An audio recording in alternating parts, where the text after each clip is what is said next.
Le preguntaron al almirante, jefe del Comando Sur de los Estados Unidos,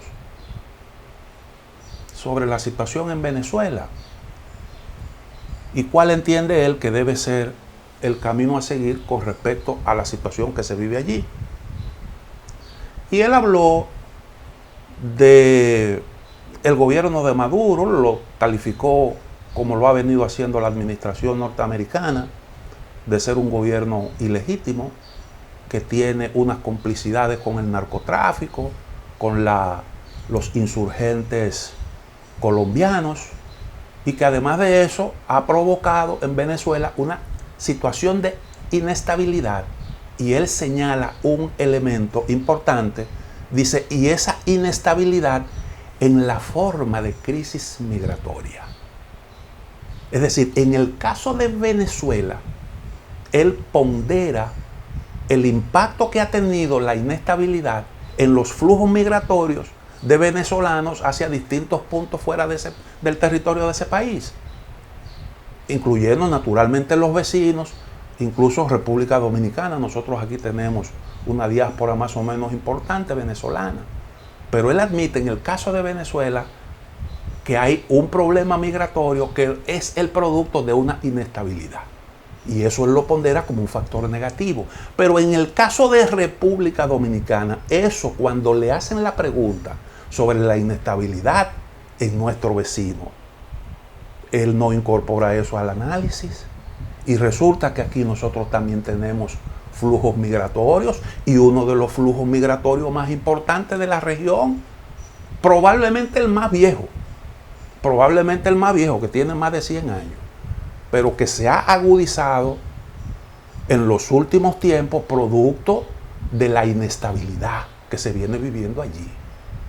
Y hoy nosotros aquí tenemos una presencia importante incluso de gente que el mercado laboral no puede asimilar y que anda por ahí sobreviviendo de cualquier cosa. Y tenemos los hospitales llenos de parturientas y ese tipo de problemas que todo el mundo conoce. Una situación que se agrava y que además de eso puede verse realmente exacerbada en caso de que haya un desenlace fatal allí,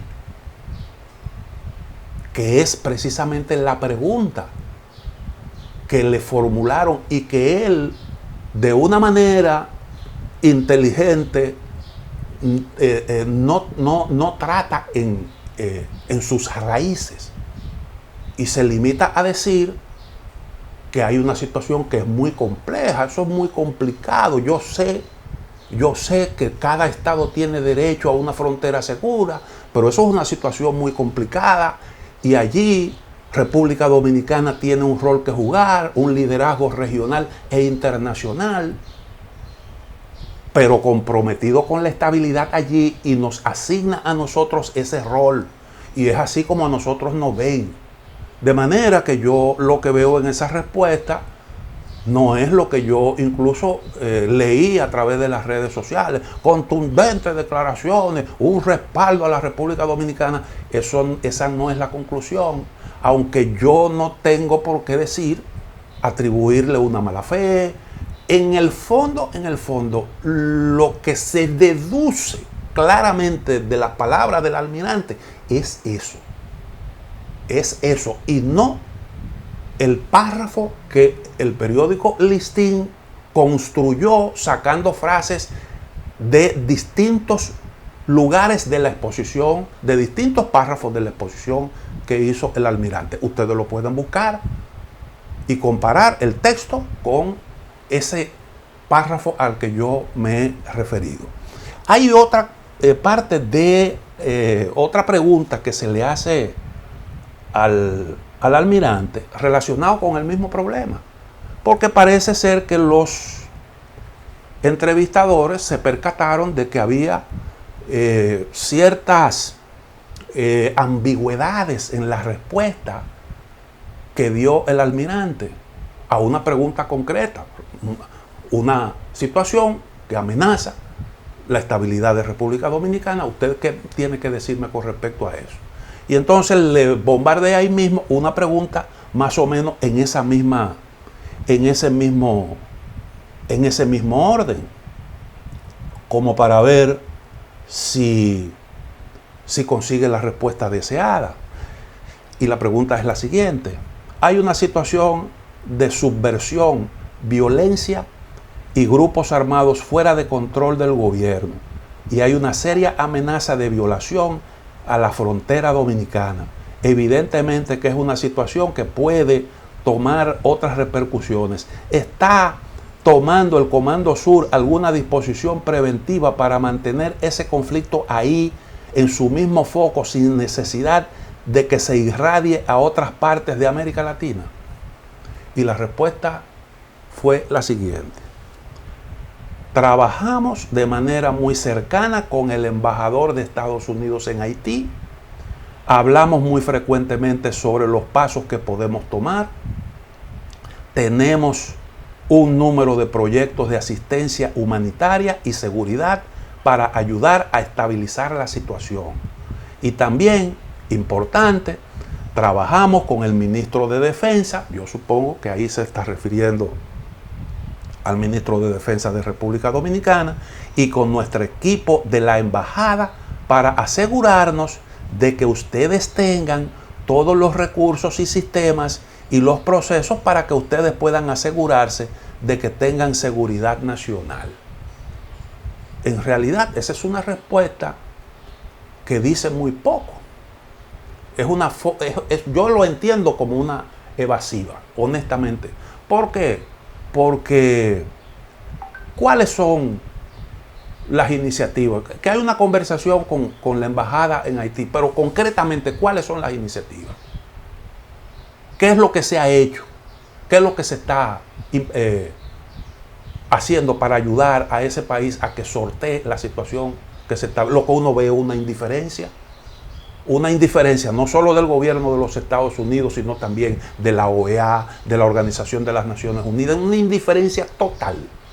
No hay diálogo, no hay intermediación, no hay absolutamente nada, una irresponsabilidad total. Eso es lo que uno está viendo. O díganme si es verdad que hay algo. ¿En qué nos están ayudando nosotros a proteger nuestra frontera y a garantizar que realmente nosotros tengamos seguridad? ¿En qué?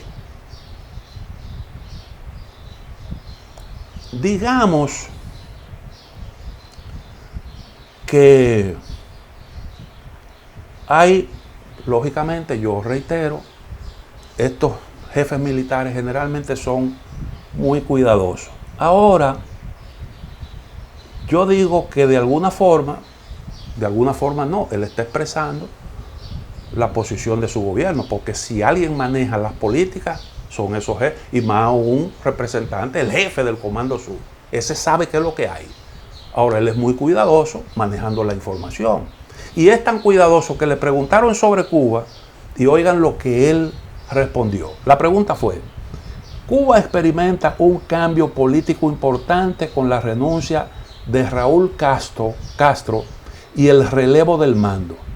¿Tiene los Estados Unidos una vista, su vista muy bien fija sobre ellos a propósito de este proceso de transición? Y la respuesta fue la siguiente: sé que nuestro cuerpo diplomático está trabajando muy duro en ese tema para ver cuál va a ser el camino hacia adelante. Mientras tanto, nosotros estamos en apoyo para cualquier acercamiento que nuestros diplomáticos desempeñen. O sea, él está muy claro. Todavía nosotros, hay muchas cosas con respecto a Cuba que están en procesos de definición, porque hubo un cambio de gobierno y todavía el presidente entrante, el señor Joe Biden, no ha esbozado cuál es la línea que él va a seguir con respecto a acuerdos a los que se llegaron, a los que se llegó con la administración con el gobierno cubano en la administración de Barack Obama, que fueron acuerdos y que ahora Cuba da un paso más en cumplimiento de lo que se pactó allí Porque la salida de Raúl, eso se pactó. Todo eso está dentro de unos acuerdos que se hicieron. Ahora, él está muy consciente de eso. Fíjense que él dice, no, yo estoy en contacto con la gente y estamos a la espera a ver qué es lo que se va a decidir. ¿Qué quiere decir? ¿Qué quiero subrayar con esto? Bueno, que cuando él habla, él está esbozando las políticas de su propio gobierno. Yo sé que naturalmente son verdades de perogrullo lo que estoy diciendo. Son verdades de perogrullo, pero hay verdades de perogrullo que usted tiene en determinadas circunstancias que subrayar. Entonces, yo creo en sentido general, que no es que se haya dicho nada despectivo sobre República Dominicana. Es verdad que lo que él dijo de que cada país tiene derecho a frontera segura, ahí cabe República Dominicana, obviamente, pero el contexto en el que se dijo esa frase, usted no lo puede alterar. La respuesta fundamentalmente no fue esa. Si nos revisen, volvemos en un momentito.